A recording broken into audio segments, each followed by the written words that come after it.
Turun di pun. Alhamdulillahirobbilalamin. Wabihi nasta'inu ala umuri dunya waddin. Wassalatu wassalamu ala asyrofil anbiya'i wal mursalin wa ala alihi wa sahbihi ajma'in. Amma ba'd. Ya, langsung aja ya. Pada kesempatan kali ini, terima kasih kepada teman-teman yang telah menyempatkan hadir. Ya, memang harus hadir.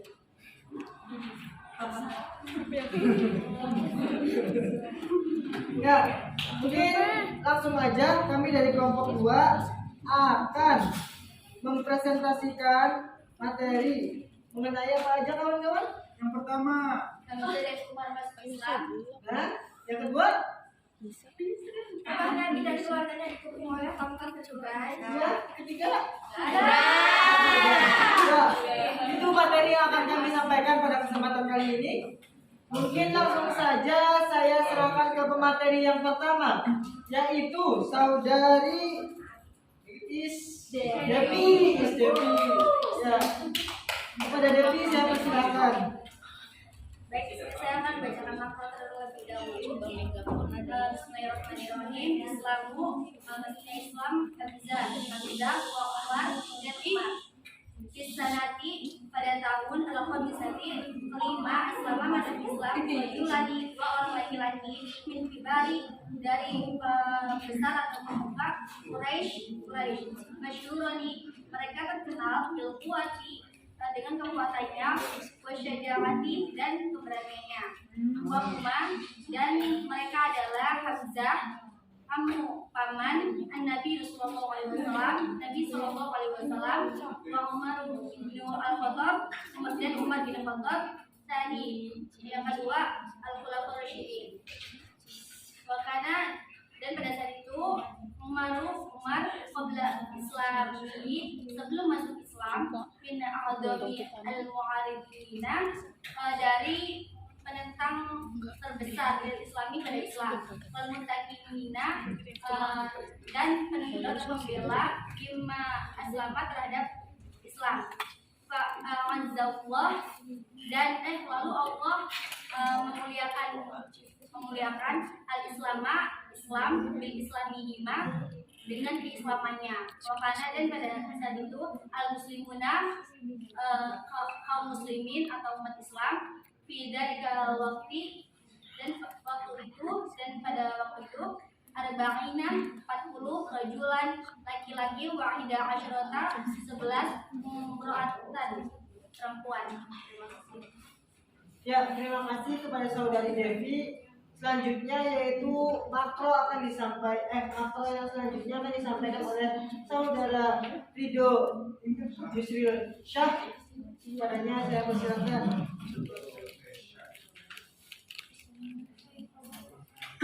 Isolasi Nabi, pengagungan kepada Nabi Sallallahu Alaihi Wasallam, wa ahlil baiti, dan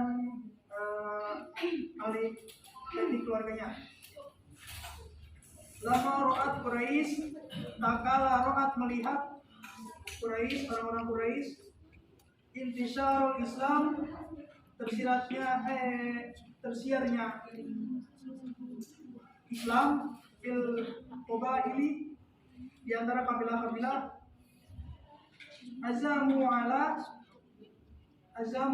mereka mengambil keputusan ala qatlin Nabi, untuk membunuh Nabi Sallallahu Alaihi Wasallam. Fa'asarat, maka mereka mengepung Nabi wa ahlal baitihi, dan ahli rumahnya, keluarganya, fisipi, yaitu di Sipi. Wa mana'u anhumar, dan mereka melarang anhuma arzaqo, dari makanan mereka, melarang Nabi dan Ali dan keluarganya untuk ambil makanan. Fattafaku, maka mereka menyepakati ala yang baru, untuk tidak menerima lahum sulhan abadan, perdamaian selama-lamanya. Illa ida aslamu, kecuali melainkan ida aslamu, mereka dari pihak Nabi aslamu menyerahkan Nabi bil fadli, menyerahkan Nabi untuk dibunuh. Wakatabu, apa yang telah wakatabu matabahu, dan apa yang telah disepakati mereka tulis alaihi fi sahifatin, di dalam lembaran-lembaran alaquha yang mereka menggantungkan fil Ka'bah, di Ka'bah. Maka nadalik, dan kejadian demikian itu di sana Sabi'ah, di tahun ke-7 minan nubuwah, dari masa kenabian Nabi Muhammad. Ya, terima kasih saudara Ridho. Selanjutnya yaitu penjelasan materi ya, penjelasan materinya. Adapun yang pertama yaitu materi tentang Hamzah masuk Islam yang akan disampaikan oleh saudari Ismi padanya. Silakan. Ya teman-teman, yang pertama itu ada Hamzah masuk Islam ya.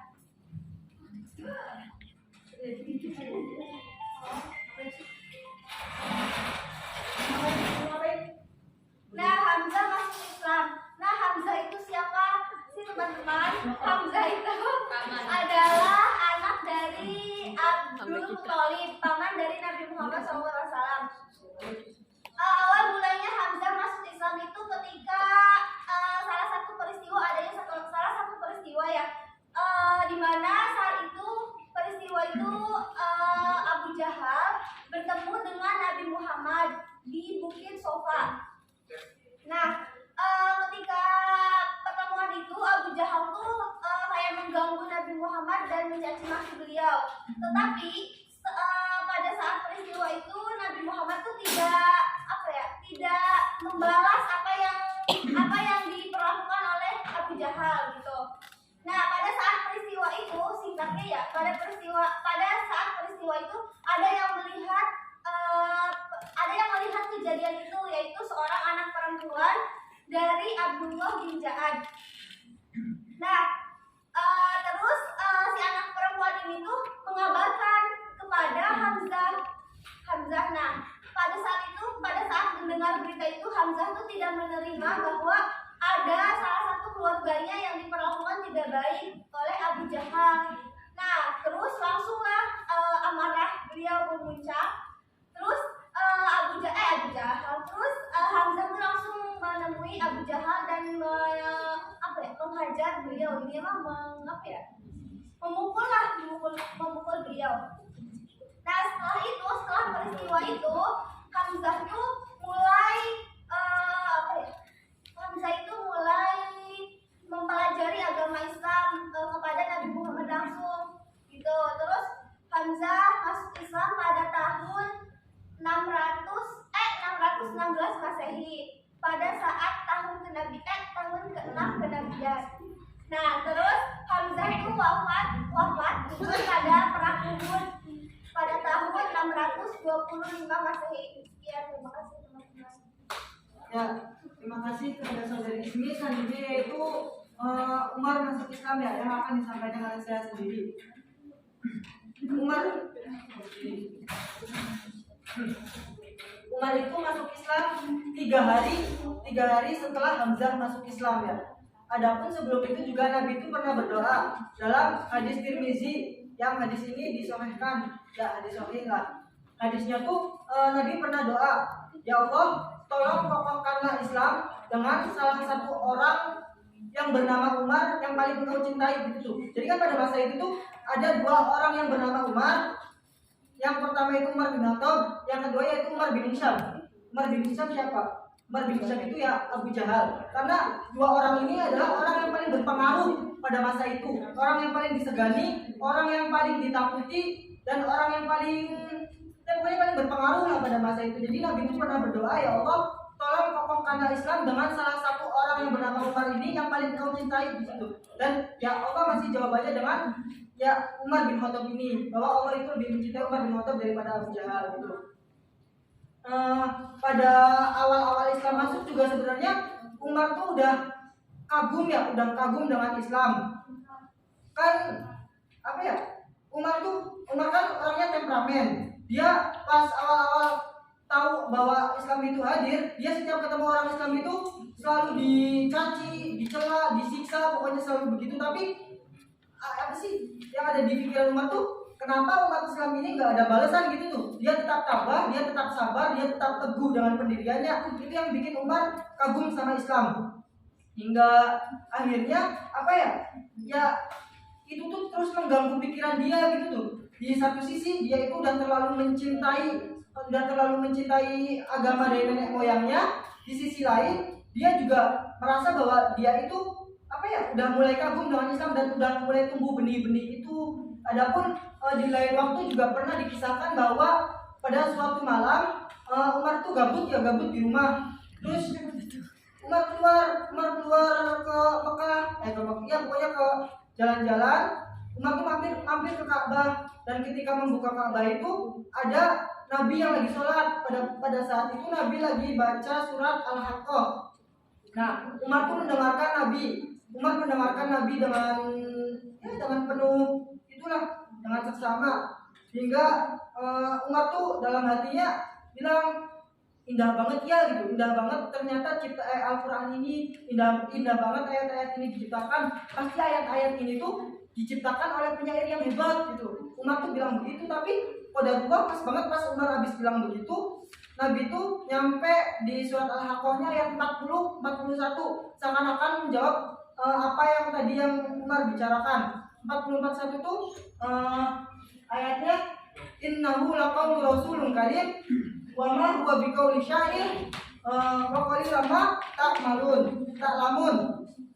Jadi kan tadi Umar bilang bahwa Al-Quran ini pasti diciptakan oleh penyair yang sangat indah, yang sangat bagus, yang sangat baik gitu tuh. Jadi Al-Quran langsung menjawab, innahu laqaulu rasulun karim, sesungguhnya Al-Quran itu adalah wahyu yang benar-benar diturunkan oleh Allah kepada Rasul yang karim, Rasul yang mulia. Wa ma huwa biqauli syair, dan Al-Quran ini bukan diciptakan oleh seorang penyair gitu tuh. Wa qalilan ma ta'lamun, tapi sedikit sekali orang yang mempercayai ini. Jadi dari situ tuh Umar kayak anjir, ini langsung gitu kan, pas banget lagi ngomongin bahwa Al-Quran itu kayak pasti diciptakan oleh penyair yang hebat. Tapi Nabi bilang begitu, padahal kan Nabi nggak tahu kalau di belakang dia itu ada Umar yang lagi memperhatikan dia dengan seksama gitu tuh. Tapi nah di lain waktu juga saking apa ya, Umar tuh saking capeknya dengan perasaan dia tuh mencintai banget leluhur dia, agama-agama yang dibawa oleh leluhur dia udah terlalu cinta. Tapi di sisi lain Umar juga udah mulai kagum banget sama Islam. Jadi dengan apa ya, rasa yang berkecamuk di hatinya itu, akhirnya Umar keluar dari rumah membawa pedang dengan tujuan untuk membunuh Nabi. Biar apa ya, biar tenang, biar hati dia tuh ya tetap cinta kepada leluhurnya gitu tuh. Pengen keluar, pokoknya Umar tuh keluar bawa pedang pengen membunuh Nabi tujuannya. Tapi di tengah jalan Umar tuh ketemu sahabat Nu'aim bin Abdullah. Nah, Nu'aim bin Abdullah ini bilang, pengen kemana gitu kan Umar. Nah, si Umar jawab, minggir sih ya. Minggir, pengen bunuh Nabi. Nah, terus si Nu'aim ini bilang, kamu yakin pengen ngebunuh Nabi? Sekarang Nabi itu ada ada Hamzah yang siap. Itu kan Hamzah kan tahu sendiri ya, Hamzah juga orang yang kuat. Bahkan Hamzah itu dijuluki sebagai singa padang pasir karena ya Hamzah itu kuat dan juga Hamzah itu singa padang pasir. Ya, karena Hamzah juga kan sangat kuat ya. Jadi Hamzah itu ada di depan Nabi itu. Jadi si Nu'aim ini bilang itu, kamu yakin pengen ngebunuh Nabi? Sekarang Nabi itu udah dijaga oleh Hamzah gitu tuh. Yakinlah, tapi terus daripada kamu membunuh Nabi, mending saya kasih tahu satu kabar yang mungkin akan membuat kamu marah. Kata si Nu'aim ini. Apa kabar apa? Tahuilah bahwa adikmu dan adik iparmu telah masuk Islam. Dan akhirnya yang tadinya dia akan membunuh Nabi, si Umar ini berbalik malah menuju ke rumah adiknya. Dan pas sampai rumah adiknya kan di situ ada adiknya itu namanya Fatimah sama suaminya lagi belajar Al-Quran. Waktu itu tuh surat Toha yang diajarin langsung sama sahabat itu Khabbab bin Al-Arad. Khabbab bin Al-Arad itu apa ya? Mungkin sedikit itu juga ya, sedikit pengetahuan tentang Khabbab bin Al-Arad, bahwa Sayyidina Umar sendiri pernah berkata bahwa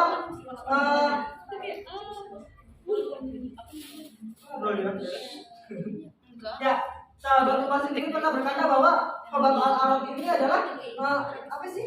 Demi Allah, saya tidak pernah menemukan tubuh seseorang sehancur dan serusak ini selain tubuh Khabbab Al-Arad ya, Khabbab bin Al-Arad. Jadi Khabbab bin Al-Arad itu waktu pertama-tama masuk Islamnya, dia itu disiksa habis-habisan, matanya ditusuk pakai besi panas, terus ya pokoknya habis-habisan lah sampai benar-benar hancur banget, sampai Umar sendiri bilang bahwa dia tidak pernah melihat tubuh sehancur itu selain tubuh Khabbab bin Al-Arad. Jadi pada saat itu adik Umar itu lagi diajar sama Khabbab bin Al-Arad itu. Pas datang lagi ngapain kalian? Cenah, nggak apa-apa, lagi ngobrol-ngobrol biasa. Terus adiknya saya lagi ngobrol-ngobrol biasa. Cenah. Terus tiba-tiba si suaminya adiknya tuh bilang, minta pendapat gitu. Wahai Umar, bagaimana pendapatmu apabila ada suatu agama yang lebih benar dan lebih tepat dibanding agama dari leluhur kita? Si Umar dari situ aja langsung si Umar tuh langsung mencengkram suami si adiknya ini sambil diinjak kepalanya. Terus si adiknya kan berusaha pengen nolong. Adiknya itu berusaha pengen nolong, si Fatimah ini berusaha pengen nolong, tapi malah didorong dan ditampar sampai berdarah kan. Mungkin ada yang udah tahu juga sama kisah ini, itulah. Yang ditampar sampai berdarah. Kan Umar gak tega ya lihat adiknya begitu. Ya akhirnya ya nanya-nanya gitu, coba bacain ulang surat yang tadi dibacakan. Terus ya dibacain ulang sama si adiknya. Ya dari situ tuh Umar mulai sadar dan akhirnya tolong beritahu saya bagaimana caranya masuk Islam, kata si Umar. Dan pada saat itu juga Umar langsung syahadat. Ya udah, Sayyidina Umar. Pada saat itu Sayyidina Umar langsung bersyahadat. Dan pada saat itu juga Sayyidina Umar langsung minta diantar ke tempat Rasulullah. Dan di tempat Rasulullah itu nggak diantar sih, Sayyidina Umar itu sendirian ke sana. Pas nyampe sana langsung dihadap sama Hamzah, mau apa aja, mau ketemu Rasulullah. Terus langsung pokoknya langsung nggak sama Hamzah dulu nih, sama salah satu sahabat dibukain pintunya, mau apa, mau ketemu Rasulullah. Terus si sahabatnya ini bilang ke Hamzah, tolong beritahu dia kalau niat dia baik kami akan memberikan jamuan yang terbaik, tapi kalau niat dia buruk demi Allah saya akan membunuh dia dengan pedangnya sendiri, kata si Hamzah begitu. Terus si Hamzah pun akhirnya mendatangi si Umar dan langsung dicengkram si Umar itu, mau apa ketemu Rasulullah. Tapi pada saat itu juga Umar langsung bilang asyhadu an la ilaha illallah wa asyhadu anna Muhammadar Rasulullah, dan seluruh orang yang ada di dalam situ tuh langsung bertakbir. Dan udah sih. Dan pada saat itu pas ketemu Rasulullah dan menyampaikan keislamannya, Abu Bakar, Sayyidina Umar pun orang yang pertama yang dituju oleh Abu Bakar itu adalah Abu Jahal. Beliau langsung gedor-gedor rumah Abu Jahal dan menyampaikan keislamannya. Dan Abu Jahal menuju dia gila dan sebagainya. Terus dan apa lagi sih?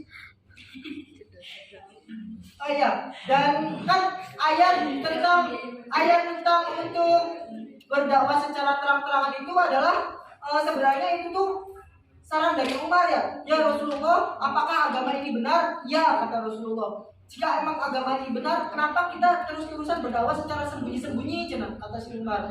Kata Sayyidina Umar, kenapa kita terus-terusan bersembunyi? Kenapa kita tidak mendakwakan secara langsung kepada seluruh umat bahwa agama ini memang benar gitu. Dan pada saat itu juga langsung turun surat perintah untuk melaksanakan dakwah secara terang. Dan yang dari saya, ya selanjutnya yaitu tentang pengapungan ya tadi yang akan disampaikan oleh Saudara Isa. Kepada saya silakan. Rumah Nabi dan keluarganya dikepung oleh kaum kafir Quraisy.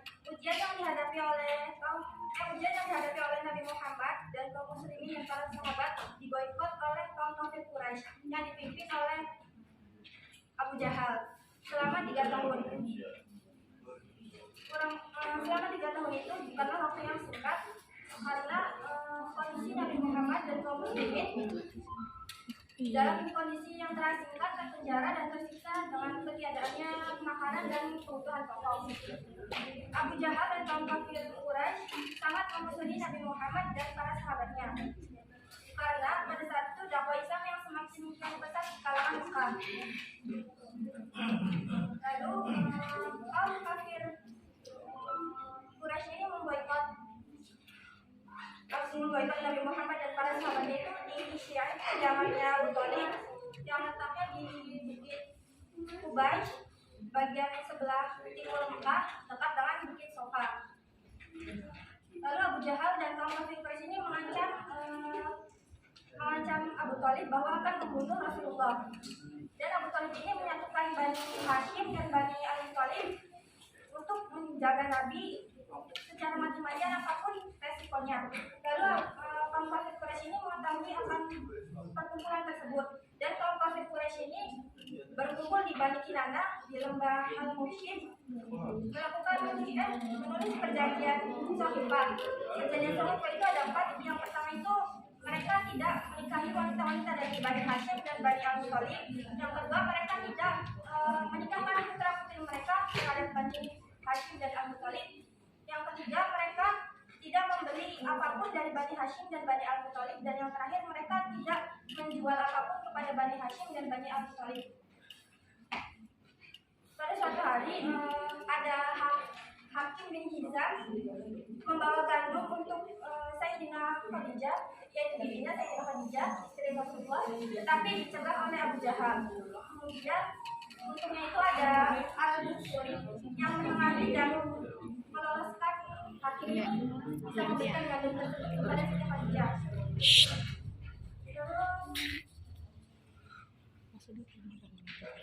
Setiap malam itu Abu Thalib merasa khawatir terhadap keselamatan baginda Rasulullah. Jadi Abu Thalib ini memerintahkan putra-putra, keponakan atau saudaranya itu untuk menggantikan tempat tidur Rasulullah dan Rasulullahnya tidur di tempat tidur mereka. Kan di perjanjian Sohibah ini ada yang pro dan ada yang kontra. Nah, yang kontra ini ada 5 orang.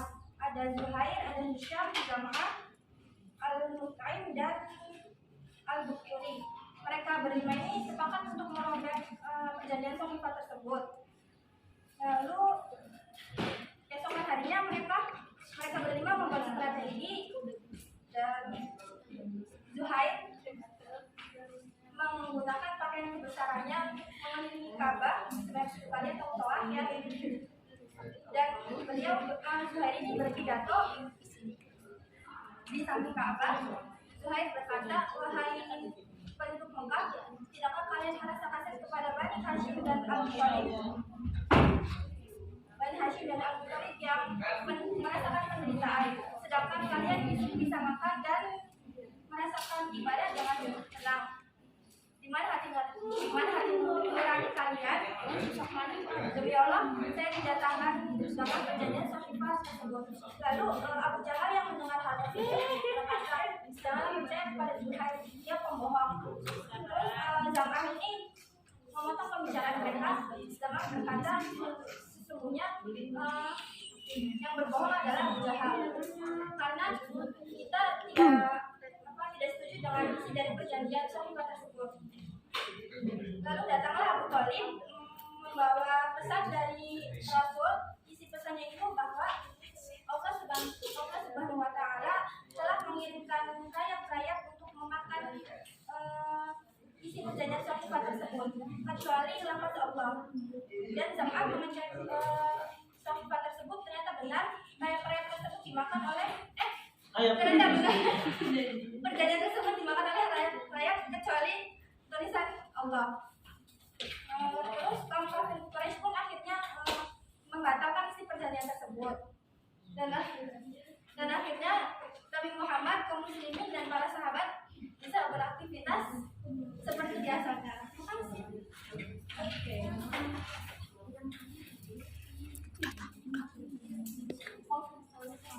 Ya, walaupun umat itu kuat, walaupun umat itu temperamen, Umar juga pernah dikeroyok gitu tuh. Waktu pertama kali itu kan itu berkoar-koar kemana-mana ya. Terus ada salah satu orang Quraisy yang gak suka dengan Umar masuk Islam itu. Akhirnya orang Quraisy ini berkoar-koar juga ngumpulin orang-orang Quraisy untuk mengeroyok Umar. Sayyidina Umar juga yang nggak bisa melawan waktu itu sampai benar-benar babak belur dan sebagainya. Terus Sayyidina Umar berkata, silakan perlakukan saya semau kamu sampai mati pun nggak apa-apa gitu, tapi ketahuilah bahwa ketika jumlah umat muslim sudah mencapai 300, pasti umat muslim ini akan menikam kalian semua gitu. Dan terbuktikan ketika perang Badar kan jumlah umat muslim cuma 300 ya, tapi berhasil mengalahkan orang-orang Quraisy. Ya, terima kasih kepada para audien yang telah mendengarkan presentasi dari kami. Selanjutnya mungkin yaitu ada sesi tanya jawab. Silakan kepada para audien yang ingin bertanya.